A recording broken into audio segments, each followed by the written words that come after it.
Welcome to Burlap Teachers. Enjoy the video. In this video, I will explain how to learn algebra for beginners.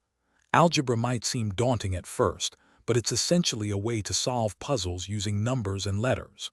We'll start by understanding what variables are and how they represent unknown quantities. Then, we'll cover the four fundamental operations and how they apply in algebraic expressions. Our goal is to build a strong foundation, helping you confidently approach your first algebraic challenges. Next, we'll dive into core algebraic concepts that are absolutely essential. First, mastering the order of operations like PEMDAS ensures you solve problems correctly every time. Then, you'll learn to simplify expressions by combining terms that are similar, making complex problems much clearer. Finally, understanding inverse operations is key.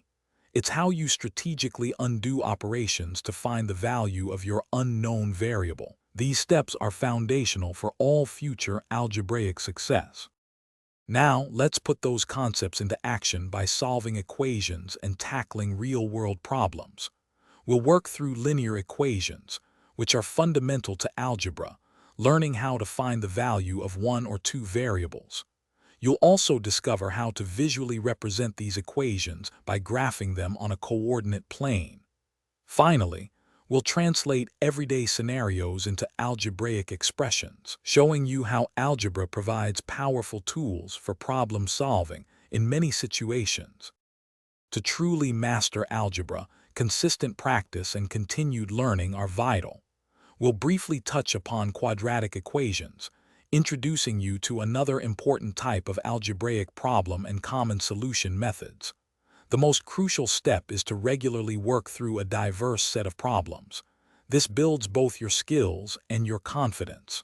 Remember, algebra is a cumulative subject, so revisiting and reinforcing earlier concepts will solidify your knowledge and ensure lasting success.